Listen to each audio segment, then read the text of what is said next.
आज हम एक ऐसे केस के बारे में बात करेंगे कि सुनने वालों को उस केस के ऊपर यकीन ही नहीं आएगा। चले जाके जानने की कोशिश करते हैं कि आखिर ऐसा क्या हुआ कि ये इतना भयानक केस सर अंजाम दिया गया। नाज़रीन ग्रामी, मैं गणेश शुभा केस के बारे में बात कर रहा हूँ। कर्नाटक के ज़िला बेंगलोर से 2003 में गणेश शुभा कत्ल हो जाता है। कत्ल होने की वजह क्या होती है, चले जाके जानने की कोशिश करते हैं। बेंगलोर में गणेश शुभा की फैमिली रहती है। उनके हमसाये होते हैं शंकर नारायण।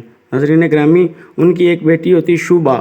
नाज़रीन ग्रामी, अब शुभा और गणेश के बीच क्या तल्लुक़ था, चले ये जाके जानने की कोशिश करते हैं। ये दोनों एक दूसरे के हमसाये थे और इनके तल्लुक़ भी काफ़ी ज़्यादा अच्छे थे। गणेश काफ़ी पढ़ा लिखा लड़का था और एक फैक्ट्री में काम करता था सुपरवाइज़र का। दूसरी तरफ शुभा जो थी, उसका बाप वकील था और ख़ुद भी वो वकालत का कोर्स कर रही थी। नाज़रीन ग्रामी, शंकर नारायण जो कि शुभा का वालिद होता है, वो सोचता है क्यों ना ये दोस्ती, ये जो महल्लेदारी, इसको रिश्तेदारी में बदल लिया जाए।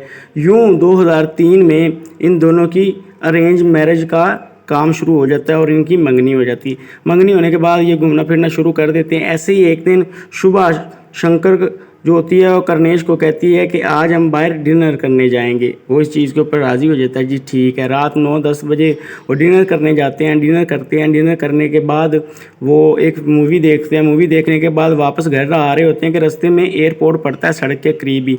वो कहती है यहाँ पे मैं जहाज़ लैंड होता देखना चाहती हूँ।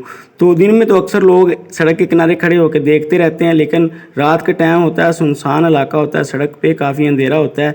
लेकिन गणेश वहाँ पे खड़ा हो जाता है शुभा को वो दिखाने के लिए। अब वो खड़े होते हैं, देख रहे होते हैं जहाज़ की लैंडिंग के पीछे से दूसरी साइड वाली सड़क पे दो लड़के आते हैं सुजुकी के ऊपर आके। एक लड़के के हाथ में लोहे का रॉड होता है जो कि पीछे से गणेश के सर में दे मारता है। जब वो घूम के देखता है तो आगे से भी एक दे मारता है। अब गणेश वहाँ पे गिर जाता है। शुभा जो होती है वो चीखती चलाती है, लेकिन वो बाइक वाले चले जाते हैं। ये एक कार को हाथ देती है। कार में एक कपल होता है और एक बेटा होता है। जल्दी जल्दी हॉस्पिटल में लेके जाते हैं, लेकिन यहाँ पे गणेश आके अगले दिन दम तोड़ देता है। पुलिस वाले शुभा से पूछते हैं, ज़्यादा पूछ कुछ नहीं करते क्योंकि उसका मंगेतर अभी अभी फौत हुआ होता है और उसके ऊपर गशियातारी हो रही होती है। पुलिस वाले इन्वेस्टिगेशन करना शुरू कर देते हैं। नाज़रीन ग्रामी, 2003 की बात थी, तब इतने कैमरे वगैरह नहीं होते थे, लोगों को पता नहीं था इन चीज़ों के बारे में, मोबाइल भी नए नए नहीं चले थे। तो नाज़रीन ग्रामी, अंधेरा होने की वजह से पता ना चल सका कि कौन आया, किधर से आया और किधर चला गया। तो मोबाइल फ़ोन पे भी इतनी तब लोकेशन वगैरह और ये सब कुछ निकालने का रिवाज नहीं था क्योंकि नए नए मोबाइल आए हुए थे। नाज़रीन ग्रामी, पुलिस होती है उनको तो हर तरफ शक होता है। वो पहले फैमिली से जाके पूछते हैं कि किसी से दुश्मनी हो आपके बेटे की, तो फैमिली कहती है कि नहीं, किसी से दुश्मनी नहीं। फिर वो शुभा के घर वालों से पूछते हैं किसी से कोई दुश्मनी हो, कोई लड़ाई झगड़ा हो, कुछ इस तरह का हो, तो शुभा के भी वालिदैन कह देते कि नहीं, हमारी किसी से कोई दुश्मनी नहीं। तो पुलिस वाले हर एंगल से केस को खंगालने की कोशिश करते हैं। क्राइम वाली जगह के ऊपर भी जाते हैं, शुभा को भी साथ लेके जाते हैं। शुभा सारी बात बताती कि मैं ऐसे खड़ी हुई थी और शंकर ऐसे खड़ा हुआ था, पीछे से दो लड़के आए, एक लड़का बाइक के ऊपर बैठा रहा, एक ने राड मारा, राड मारने के बाद वो चला गया। यूँ मैंने उठाया, हॉस्पिटल लेके गई, हॉस्पिटल जाके फैमिली दोनों को फ़ोन किया, हमारी दोनों की फैमिलीज़ भी आ गई।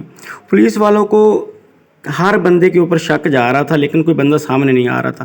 पुलिस वाले कहते हैं कि आप लोगों की वो वीडियो तो होगी जो मंगनी की है। वो कहते हैं जी हाँ है। पुलिस वाले कहते हैं वो वीडियो देखते हैं, शायद उसमें कोई नया बंदा हो जो नज़र आ जाए, कुछ इस तरह की हरकत करता हुआ कि हमें पहचान हो जाए। तो सारे फैमिली वाले उसमें होते हैं। अब वो वीडियो ले लेते हैं, पुलिस वाले वीडियो पे गौर करते रहते हैं। कोई नया तो बंदा उनको नहीं मिलता, लेकिन क्या होता है कि जब शुभा को ला के गणेश के पास बिठाया जाता है तो वो थोड़ा सा खिसक के बैठ जाती है।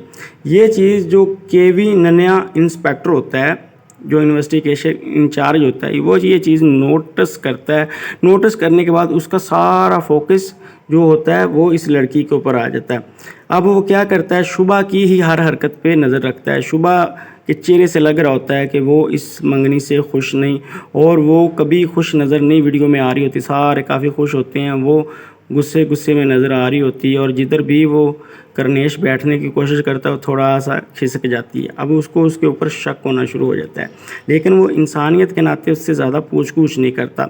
लेकिन यहाँ पे उसका दिमाग काम करता है कि क्यों ना टेक्नोलॉजी का काम लिया जाए। टेक्नोलॉजी से वो उसका मोबाइल नंबर लेता है, उसकी टावर लोकेशन निकलवाता है कि जारी बात है जब ये क्राइम हुआ तो उसकी टावर लोकेशन तो उसी जगह की आएगी। टावर लोकेशन उसी जगह की आती है। फिर वो उसकी सारा कुछ निकलवाता है, डाटा वगैरह।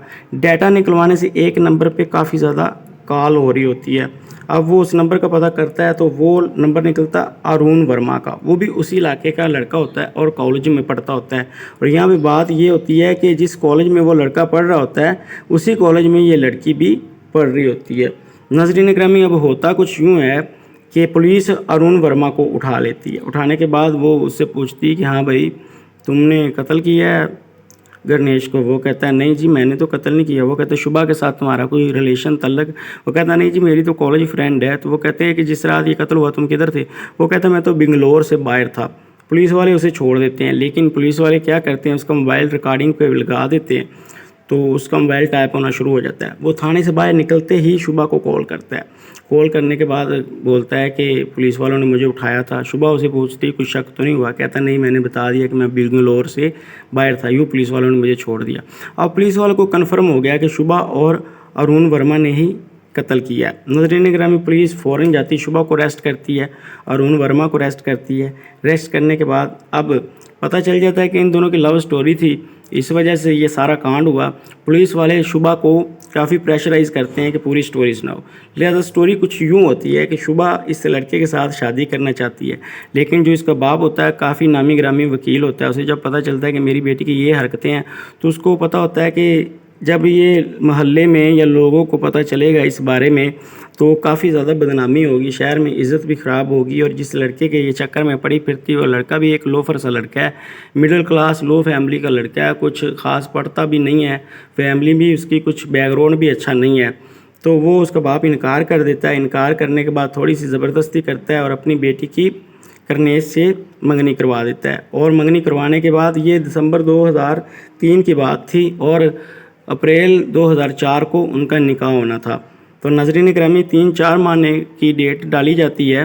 तो अब होता कुछ ये है कि ये जो शुभा होती है अपनी एक फ्रेंड को मंगनी के दिन बोलती है कि अगर मेरी शादी अरुण वर्मा से ना हुई तो मैं करनेश को कत्ल करवा दूंगी या मैं अरुण वर्मा के साथ भाग जाऊंगी। अब वो जिस गाड़ी में जिस कपल के साथ करनेश को डाल के हॉस्पिटल लाया जाता है, अब वो भी बयान देते हैं कि शुभा जो थी जब उसको अपने साथ पीछे वाली सीट पे होना चाहिए था करनेश के साथ, लेकिन उसने पीछे वाली सीट पे उसे लिटाया और ख़ुद आगे वाली सीट पे हमारे साथ बैठ के हॉस्पिटल आई। ये चीज़ का भी पता चल गया। नाजरीन, अब होता कुछ यूँ है कि सारी स्टोरी सुनाई जाती है कि करनेश जो था जब वो साथ लेके गया, मूवी देखी, मूवी देखने के बाद 76 दफ़ा मैसेज किया गया अरुण वर्मा को कि हम इस जगह पे पहले उनकी प्लानिंग बनी थी। प्लानिंग कुछ यूँ थी कि अरुण वर्मा ने अपने एक कज़न से और एक किराए का गुंडा हासिल किया, वहाँ से उनके साथ ये बात तय हो चुकी थी कि हमने इनको कत्ल करना है। लेकिन जो किराए का गुंडा था वो तो साथ नहीं आया, वो तो भाग गया, लेकिन जो कज़न था वो साथ आया। वो सुजुकी के ऊपर बैठा रहा, सुजुकी के, और जो अरुण वर्मा था वो राड लेके आया और उसने करनेश के सर में मारा। यूँ उसका सर फट गया और उसका दिमाग बाहर आ गया और वो अगले दिन ही वफात पा गया। नाज़रीन ग्रामी, यहाँ पे होता कुछ यूँ है कि करनेश वर्मा का जो बाप होता है वो इस सदमे को बर्दाश्त नहीं कर सका और बेटे के वफात पाने के 6 महीने बाद ही वफात पा जाता है। लेकिन शुभा जो होती है वो गिरफ़्तार हो चुकी होती है, अरुण वर्मा भी गिरफ़्तार हो चुका होता है। स्टोरी भी सारी खुल के सामने आ चुकी होती है कि ये दोनों शादी करना चाह रहे थे, लेकिन बाप ने शादी से इनकार किया तो लड़की ने अपने आशिक के साथ मिल के अपने होने वाले खामद को कत्ल करवा दिया। तो अब अदालत जो होती है, सिविल कोर्ट जो होता है, उनको सज़ा देता है। 4 महीने बाद वो जो होता है लड़के को, अरुण वर्मा को बेल दे देता है और 2 महीने बाद शुभा को बेल दे देता है और जो उनका कज़न होता है उनको भी बेल दे देता है। तो ये सेशन कोर्ट में केस जाता है, सेशन कोर्ट उम्र कैद की सज़ा दे देता है। नाज़रीन ग्रामी, उम्र कैद की सज़ा देने के बाद उनकी बेल खारिज हो जाती है, उनको गिरफ़्तार कर लिया जाता है। लेकिन एनजीओ खड़ी हो जाती है और ये विटनेस काफ़ी खड़े हो जाते हैं इसके ख़िलाफ़ कि इतना बड़ा कांड हो गया, इनको इतनी कम सज़ा क्यों दी जा रही है। बात हाई कोर्ट में चली जाती है, हाई कोर्ट में उनको फांसी की सज़ा दे दी जाती है। नाज़रीन ग्रामी, चलते चलते केस ये सुप्रीम कोर्ट में चला जाता है। सुप्रीम कोर्ट में ये होता है कि फांसी की सज़ा तो बरकरार रखते हैं, लेकिन शुभा को 2 साल बाद बेल मिल जाती है और जो अरुण वर्मा का कज़न होता है उसको भी 5 साल बाद बेल मिल जाती है। लेकिन फिर भी एनजीओ वाले खड़े हो जाते हैं कि आखिर ये क्या चल रहा है कि एक लड़का जो इतना होनहार लड़का था उसको कत्ल कर दिया गया, उसका बाप उसके सदमे में मर गया, तो इंसाफ ये हो रहा है कि उनको बेल दी जा रही है। तो खैर सुप्रीम कोर्ट को अपना फ़ैसला बदलना पड़ता है और वो उन तीनों के ऊपर 50-50 हज़ार का फ़ाइन लगा देता है और उम्र कैद की सज़ा दे दी जाती है। यूँ अब भी वो जेल के अंदर है और अपनी सज़ा काटी जा रहे हैं। इसके आगे जो भी होगा वो तो बाद में पता चलेगा। मुझे इजाज़त दें, अल्लाह निगहबान।